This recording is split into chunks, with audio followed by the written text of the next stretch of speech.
உலகம் காலடியில் தான் அடங்குது.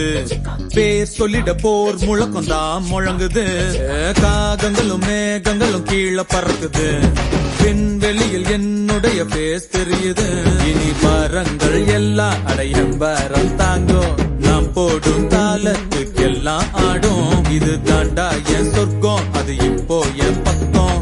நாம் போன பின்னாலும் என் பேர் நிற்கும். அந்த ஸ்டாரும் நான்டா, அந்த சன்னும் நான்டா, அந்த சன்னோட விண்ணும் நான்டா. ஒதுங்குடா ஒரு சூற காத்து காத்து காத்து என்ன பார்த்து சூற காத்து காத்து